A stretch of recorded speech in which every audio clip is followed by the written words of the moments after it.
안녕하십니까. 고른기의 특별전형 강의를 맡은 봉단고등학교 교사 서기남입니다. 먼저 첫 번째 순서로 고른기의 전형의 기본 이해에 대해서 설명드리겠습니다.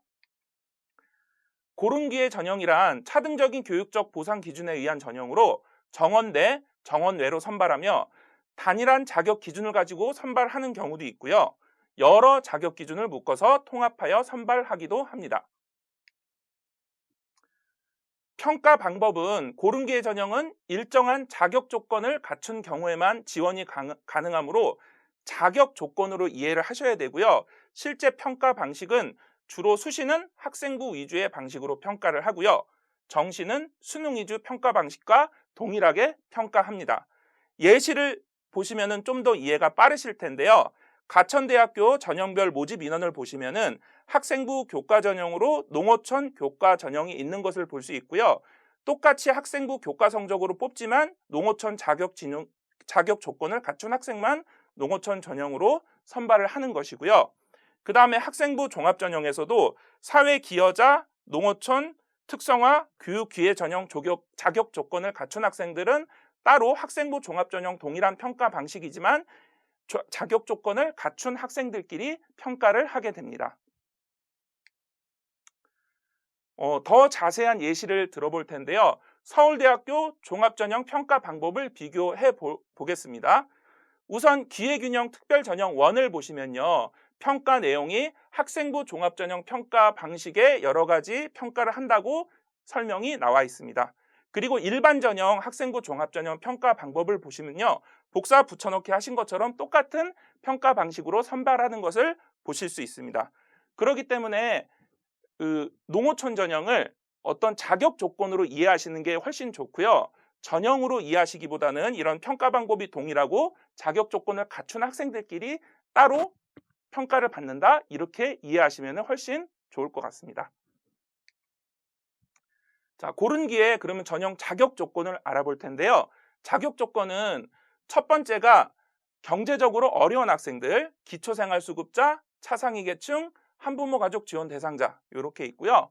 두 번째가 사회공헌 및 기여자와 국가보훈 대상자 등 이 국가에 기여를 한 사람들에게 자격 조건을 부여하는 전형이 있습니다.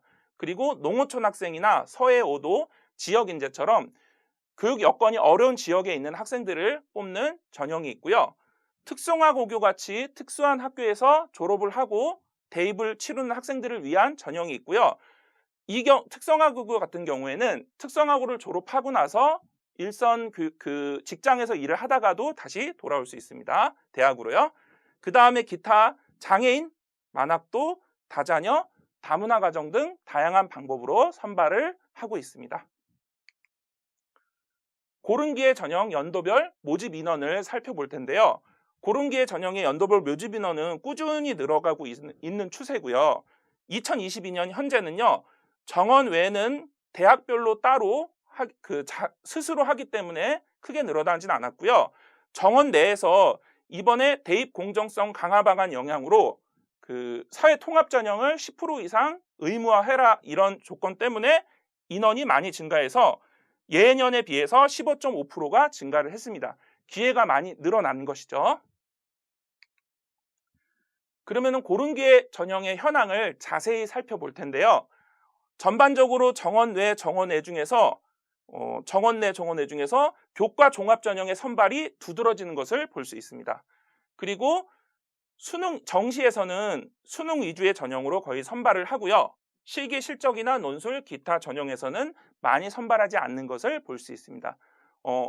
고른기의 전형을 준비하신다면 학생부나 수능 위주의 전형으로 준비하는 것이 가장 유리하겠죠.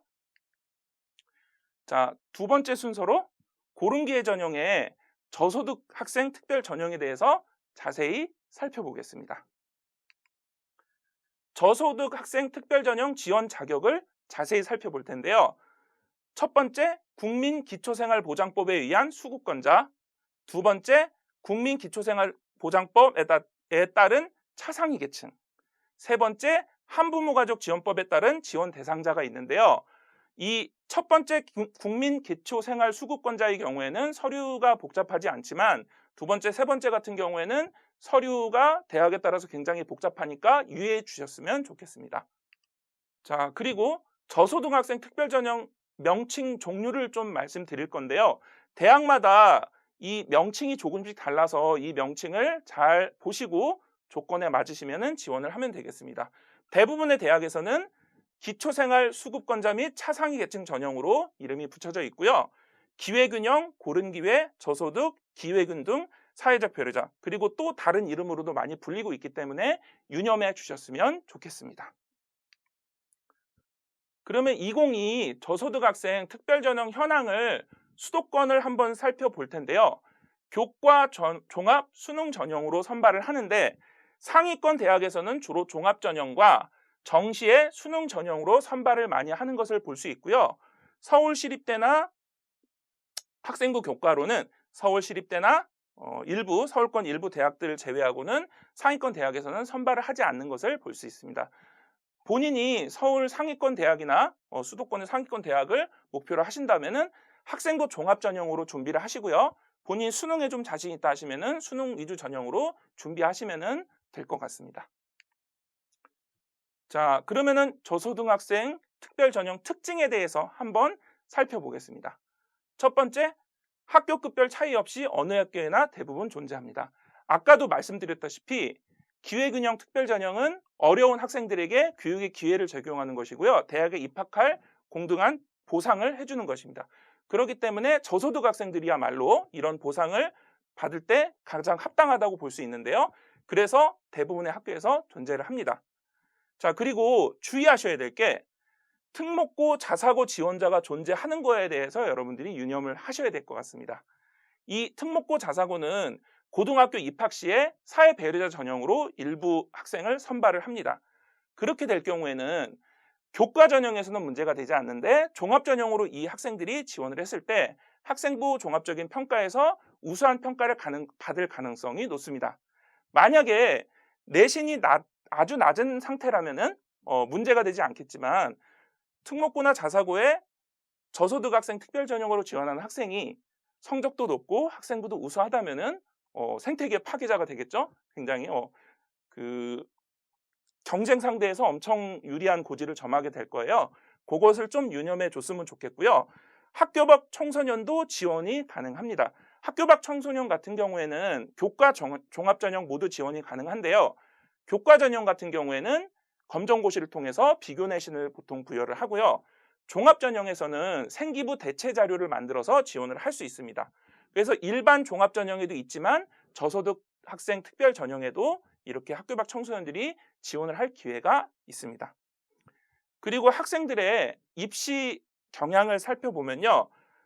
뚜렷한 어떤 전략 없이 묻지마 소신 지원으로 지원을 하는 경향이 크고요. 학생들이 성적이 굉장히 높은 학생들이 있는 반면에 기회균형 특별 전형, 특히 이 저소득 학생 특별 전형조차 살리지 못하는 학생으로 양극화가 되어 있습니다.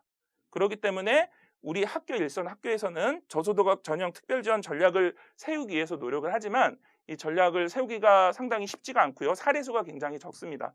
그리고 우리 어머님, 아버님들도 이런 전형들 특징을 잘 살피셔서 조금만 신경 쓰셔서 지원을 하신다면 좋은 결과를 보실 수 있을 것 같습니다. 자, 그 다음에 세 번째로 특성화고 졸업자 전형에 대해서 살펴보겠습니다. 어떻게 보면은 굉장히 많은 양을 차지하고 있는데요. 자, 특성화고 졸업자 특별전형 지원 자격에 대해서 먼저 살펴보겠습니다. 특성화고 졸업 예정자로서 고등학교에서 이수한 학과와 대학 지원 모집 단위 학과가 동일 계열인 자, 이것이 중요합니다.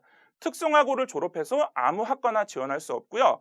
자신이 전공으로 하는 특성화고에서 전공으로 하는 어떤 계열과 대학의 계열이 어느 정도 맞아야 지원이 가능하고요. 두 번째로 그런 계열만 맞추면 되는 것이 아니고요.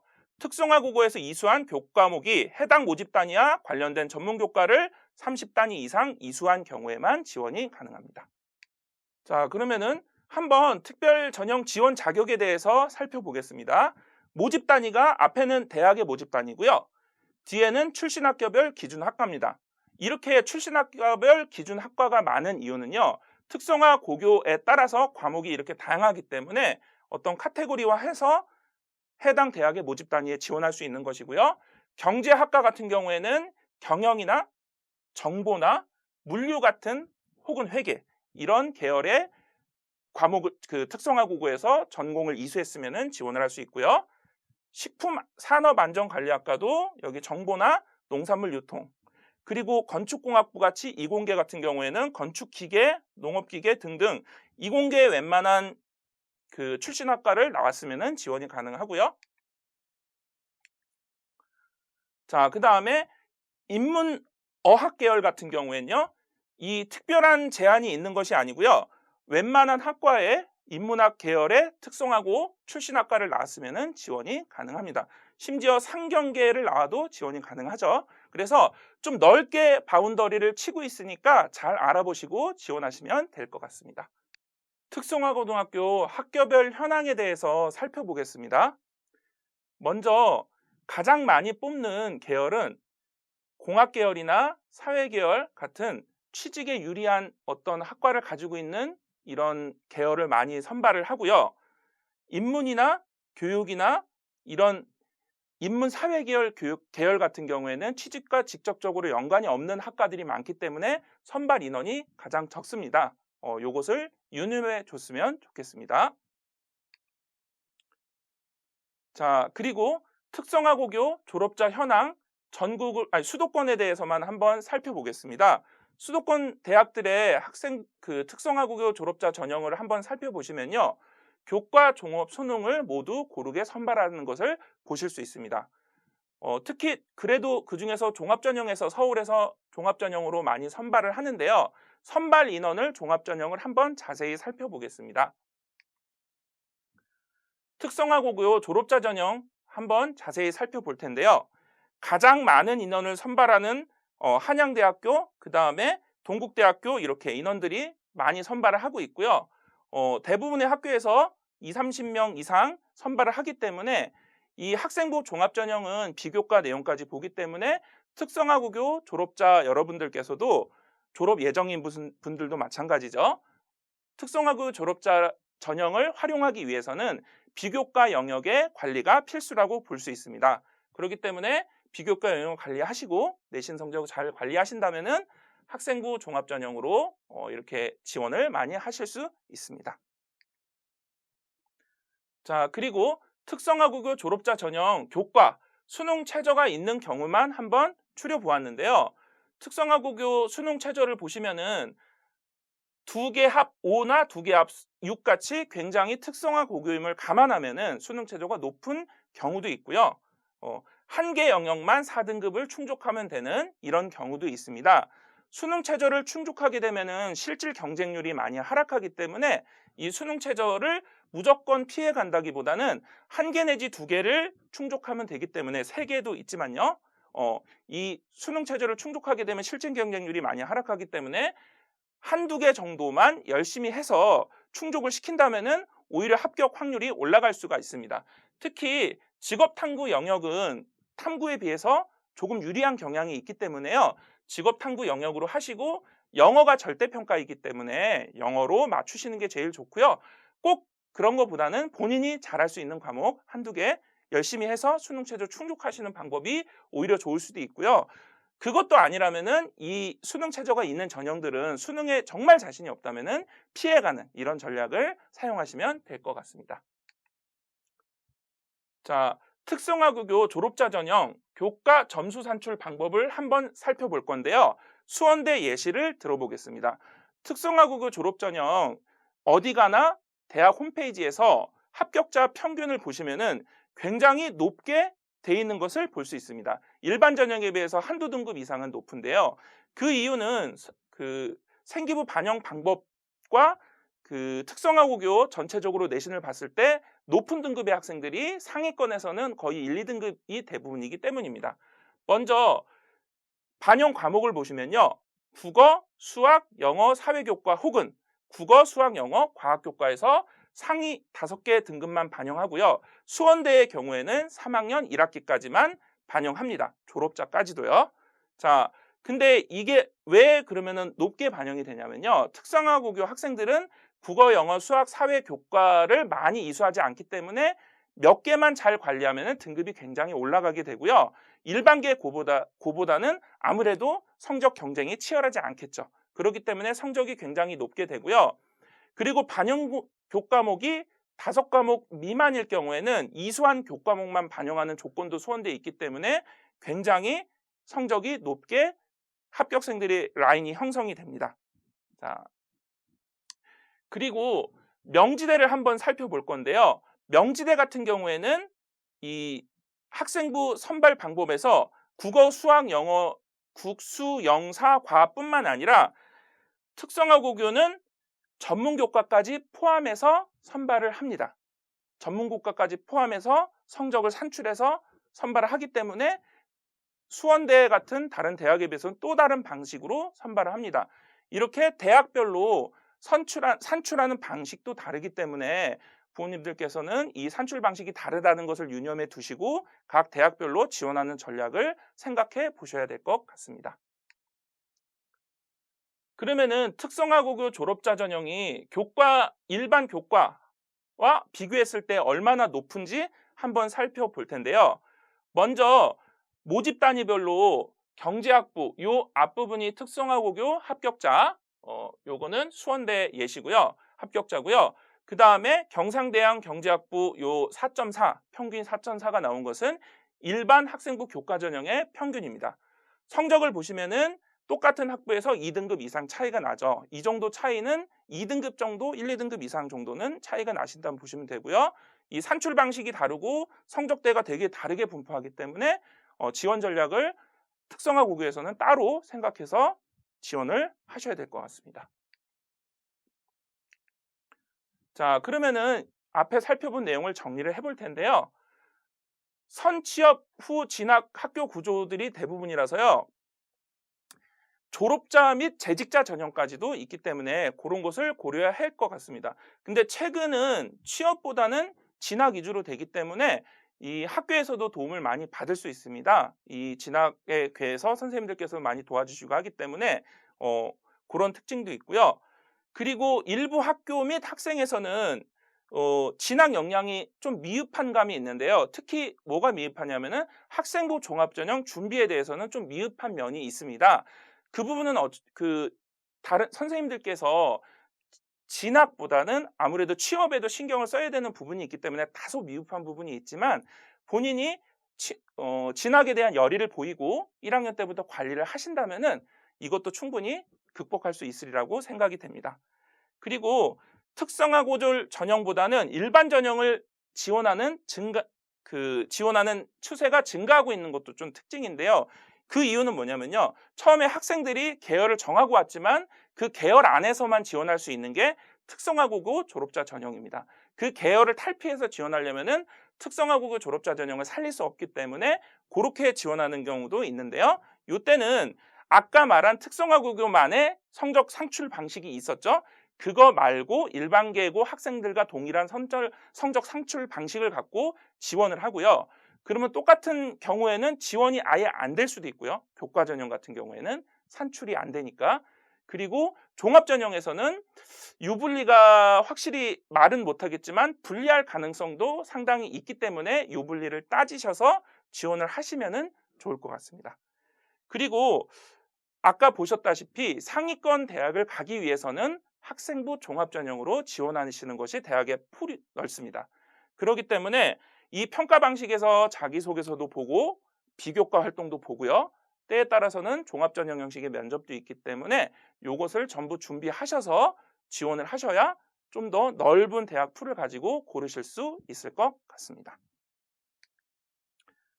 자, 네 번째로 고른 기회 통합 전형에 대해서 설명드리겠습니다. 자, 고른 기회 통합 전형은요.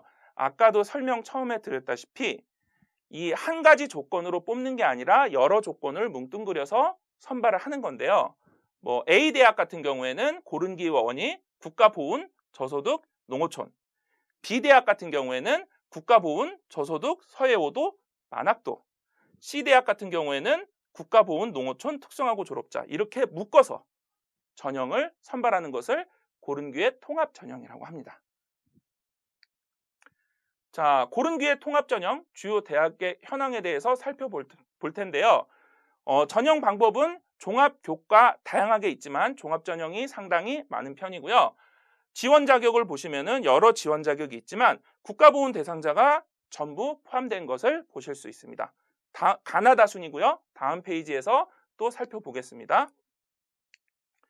자, 두 번째에도 보시면은 종합전형이 좀 더 많은 것을 알 수 있고요. 그 다음에 국가보훈 대상자는 전부 포함된 것을 볼 수 있습니다. 자, 그리고 세 번째로 보시면은 세 번째에서도 고른기회 통합전형 주요 대학 현황 보시면은 종합전형이 대부분이고요. 국가보훈이 쭉 있는데 중앙대 같은 경우에는 농어촌 저소득층을 뽑는 걸로 이렇게 좀 다르다는 것을 보실 수 있고요. 자, 여기도 보시면은 국가보훈 대상자가 대부분이고요. 종합전형이 대부분이라는 것을 보실 수 있습니다. 인원은 상당히 많았던 게 이 고른기회 통합전형은 여러 전형을 통합해서 선발하는 거기 때문에 인원이 많은 편이고요. 이 전년 대비 인원이 대폭 증가했으니까 꼭 지원을 고려해 보셔야 됩니다. 자, 그리고 아까도 살펴봤다시피 국가유공자를 지원 자격에 대부분 포함했기 때문에 요것을 좀 유념해 두시고요. 자, 보시면은 아까 설명 보셨다시피 교과 전형이 얼마 없었습니다. 대부분 학생부 종합전형으로 선발하는 경향이 있습니다. 정시선발 단일기준 전형의 보완적 전형으로 타 전형과 복수 지원이 가능한데요. 자, 그러면은 고른기회 특별전형 결과를 통해서 어떤 자격 기준의 아이들이 유리한지 한번 살펴보도록 하겠습니다.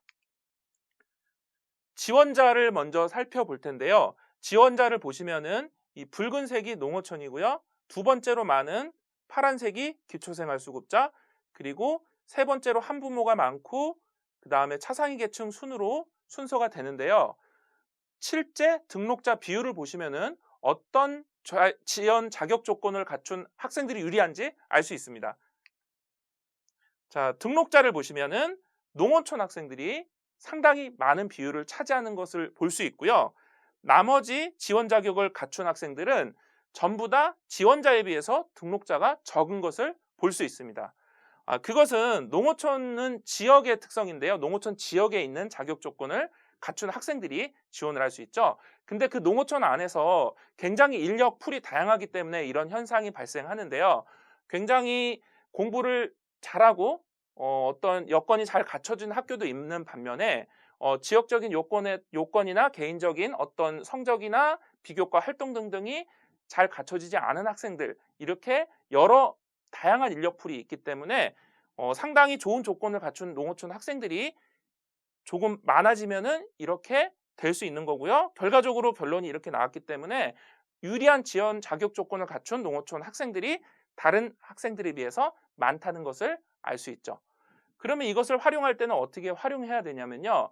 본인이 농어촌 지원 자격을 갖추면서 성적이나 어떤 비교과 여건들이 좋다면은 당연히 통합전형을 설정할 때 농어촌과 통합전형 다른 지원 자격 조건이 같이 경쟁하는 통합전형 지원을 고려해 볼 수 있겠죠.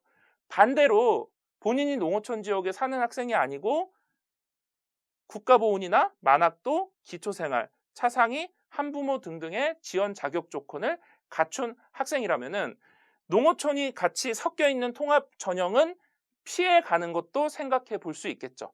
물론 본인이 생기부나 성적이나 수능 최저 면접 이런 준비들이 잘 돼 있다면은 유의미하지 않은 데이터일 수도 있지만 미세한 조건에서 합격 불합격이 갈리잖아요. 그렇기 때문에 이런 조건을 살펴보고 통합전형, 고른기회 통합전형 지원해 보는 것도 현명한 방법이라고 볼 수 있겠습니다.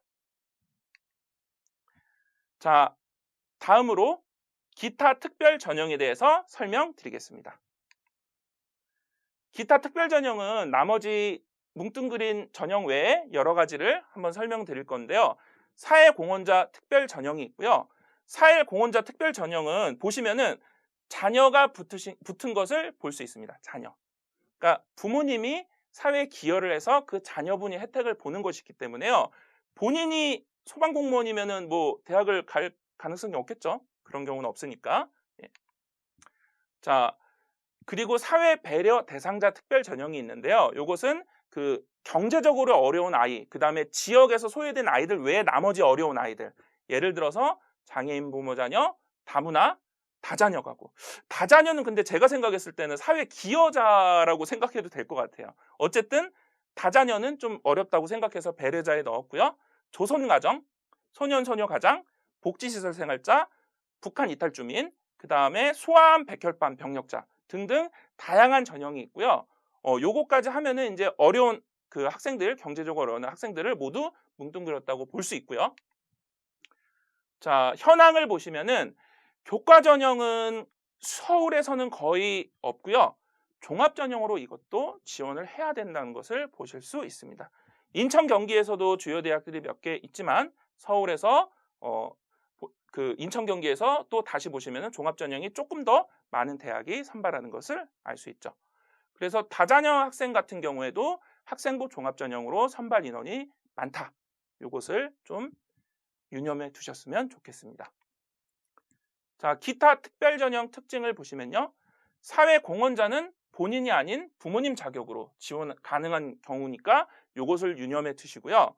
그 다음에 수시 선발 및 학생부 종합 전형 선발 경향이 강합니다. 아까 보시면 수능 전형으로 없었죠. 그래서 특히 학생부 종합 전형 준비를 하셔야 지원에 훨씬 넓은 대학, 여러 개의 대학을 지원할 수 있고요.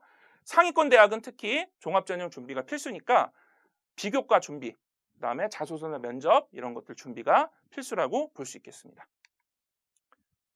자, 그러면 마지막으로 고른기의 특별 전형 지원 전략에 대해서 한번 살펴보겠습니다. 자, 수원대학교 농어촌 전형 2020, 2021년 자료를 한번 비교해 보겠습니다. 자, 2020년에서 21년으로 작년과 재작년 결과죠. 가장 큰 사건이 뭐였냐면은 작년 학생들이 재작년 학생에 비해서 대입해서 지원하는 어떤 그 지원자 풀이 8만 명이 적었고요. 대학 입학 정원은 그대로였죠. 그렇기 때문에 경쟁률은 상당히 떨어진 것을 볼 수 있습니다. 먼저 인문학부 보시면요. 경쟁률이 2020년에는 10.25였다면은 인문학부 그 21년을 보시면은 3.5입니다. 그 다음에 외국어학부도 6.4에서 4.4고요. 법행정학부도 10.5에서 4.25로 경쟁률은 전반적으로 낮아진 것을 볼 수 있는데요. 합격자 평균 성적을 보시면은 그러면 성적이 당연히 경쟁률이 완화됐으니까 낮아져야 되겠죠. 근데 그러지 않고 낮아지기도 하고 올라간 경우도 있었습니다. 먼저 낮아진 경우는 인문학부나 외국어학부를 보시면은 합격자 평균이 인문학부, 외국어학부는 3.6, 3.8이고요. 경쟁률이 완화되면서 평균 성적이 4.1, 4.5로 낮아졌죠. 이것은 논리적으로 이해가 가는 내용인데 법행정학부를 보시면은 3.5였는데 3.3으로 성적이 오히려 올랐습니다. 경쟁률이 완화됐음에도 불구하고요. 이것은 왜 그러냐면요. 선발 인원이 굉장히 적고 그럼으로 인해서 몇 명으로 인해서 이 합격자 평균이 굉장히 많이 변수가 심하게 변하는 것을 알 수 있는 거예요. 그래서 이 농어촌 전형을 준비하시거나 기타 기회균형 특별 전형으로 준비를 하신다면은 변수가 굉장히 많다는 것을 유념해 두시고 지원을 고려해야 될 것 같습니다.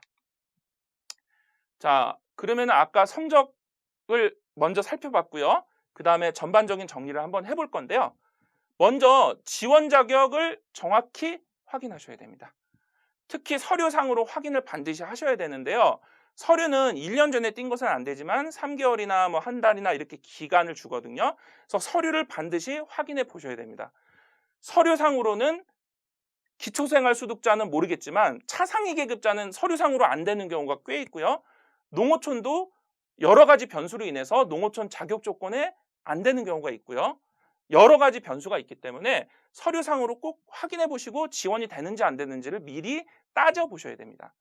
그 직전에 원서 쓰기 직전에 확인하시면 당연히 지원이 안 되면은 지원 전략 쓰시는데 굉장히 혼란이 올 수도 있겠죠. 미리 확인해 보시고요. 전년 대비 변경 사항을 반드시 확인하셔야 됩니다. 그래서 아까 2020년과 21년 수원대학교 농어촌 전형 변동을 한번 살펴봤는데요. 경쟁률이 낮으면 성적이 전반적으로 내려가야 되는데 올라간 학과도 꽤 많이 있었습니다. 그렇기 때문에 이 농어촌 전형을 지원할 때는 변경사항을 좀 확인하시고 고려를 해보셔야 돼요. 인원이 더 늘어났는지, 해당 대학의 해당 학과에서 해당 학과여야 돼요. 내가 지원한 학과 전반적인 인원이 아니라. 그리고 오히려 줄었는지 여러 가지 요건을 다 따져보시고 살펴보셔야 조금이라도 실수를 많이 할 수 있고요. 그럼에도 변동이 엄청 심하기 때문에 주의를 하셔야 될 것 같습니다. 그 다음에 최상위권 대학은 합격선 역전 현상이 나타날 수도 있습니다.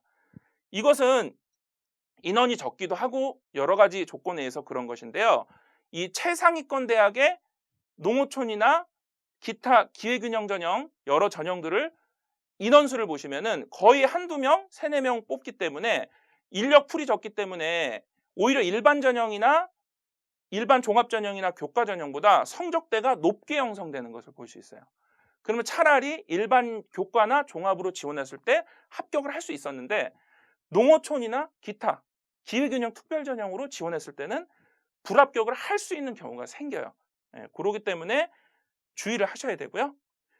특히 하향 안전 지원도 주의를 하셔야 되는데 하향 안전 지원 같은 경우에는 농어촌에서는 요 정도면 충분히 되겠다 하는 경우도 있는데 그 해에 4등급이 붙을 줄 알았는데 3등급에서 걸리는 경우가 있고요. 예비를 기다렸는데 예비 1번에서 끝나서 2번까지 안 들어오고 오히려 불합격을 할 수 있는 경우도 있으니까요. 하향 안전 지원 할 때도 충원율이 아주 낮다는 거 주의를 하셔야 될 것 같습니다. 고른 기회 특별전형 지원 전력 두 번째인데요. 자, 두 번째에서는 3개년 합격선 확인 후 지원하는 것을 꼭 말씀드리고 싶습니다. 농어촌 전형 등 고른 기회 특별전형 같은 경우에는 이 합격선이 굉장히 변동폭이 큽니다. 지원 인원이 적은 게 가장 큰 요인이고요. 이런 변동선이 큰데 함부로 작년 등급 정도만 확인하고 지원을 했다가는 낭패를 볼 수 있겠죠. 그거 외에도 올해는 몇 명이 선발을 하는지, 지원 자격 요건이 변동된 것이나 혹은 성적 반영이나 여러 가지 요소들이 변동된 것은 없는지, 그리고 다른 대학에서도 뭔가 변동된 것은 없는지 등등 해서 3개년치 합격선과 기타 사항을 확인하고 지원하는 것이 조금 그 변동에 의한 예외적인 요소를 줄이는 방법이라고 볼 수 있겠고요. 그리고 조합에 따른 유불리, 이것도 살펴봐야 할 것 같습니다. 아까 고른 기회 통합전형 설명드릴 때 말씀을 드렸는데요. 특히 농어촌 전형 학생들이 지원자 대비 등록 비율이 높았다는 것은 아무래도 농어촌 학생들이 다른 지원 자격 요건을 갖춘 학생에 비해서 유리하다는 것을 결과적으로 말을 하는 거나 마찬가지거든요. 그렇기 때문에 조합을 할 때 본인이 농어촌 전형의 지원 자격 요건을 갖췄다면은 통합 전형을 지원하면서 다른 지원 자격 요건에 비해서 조금 유리할 수 있는 부분이 있는 거죠. 반대로 얘기하면은 농어촌 지원 자격 조건이 있는 전형에서 나는 농어촌 지원 자격이 아니고 다른 지원 자격이라면은 피해가는 것도 방법이라고 볼 수 있겠습니다. 그리고 고른 기회에 알라의 요술봉처럼 6개 다 쓰는 학생들이 있어요. 일반 교과나 종합보다 무조건 낮을 거야. 수능 위주 전형에서는 무조건 써야 되겠지만 교과나 종합은 다를 수 있습니다. 특히 상위권 학교에서 그런 결과가 심하게 나타날 수 있습니다. 역전 현상이 나타나거든요. 그렇기 때문에 변동성이 큰 고른 기회 전형을 6개 쓰는 것보다는 한두 개 안정적으로 어떤 예측이 조금이라도 더 가능한 교과 전형, 종합 전형에서 인원을 많이 뽑는 전형 위주로 좀 선택을 해서 지원을 하시면은 조금 더 안전적인 수시 지원 전략이 되지 않을까 생각이 되고요. 일반 전형보다 세밀한 지원 전략이 필요한 게 고른 기회 특별 전형입니다. 왜 그러냐면은 일반 교과와 종합 전형은 말 그대로 성적, 수능 최저, 면접, 종합은 비교과까지 해서 데이터도 많고 그리고 얻을 수 있는 정보도 많고요. 그리고 결과론적으로 우리가 예측할 수 있는 범위가 한정돼 있습니다. 그래도 그렇지만 일반 전형에 비해서 고른 기회 특별 전형은 인원도 적고 정보도 제한적이고요. 그리고 서류 지원 조건이라거나 여러 가지 요소가 얽히면서 훨씬 더 복잡한 양상을 띱니다. 그러니까 세밀한 지원 전략을 생각하셔서 최종적으로 수시, 정시 지원 전략을 세우셔야 되겠죠. 제 여태까지 강의 잘 들으셨나요? 강의 내용이 짧았다면 짧았을 수 있는데요.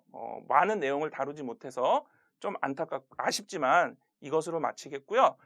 강의 내용 참고하셔서 현명한 선택하셨으면 좋겠습니다. 감사합니다.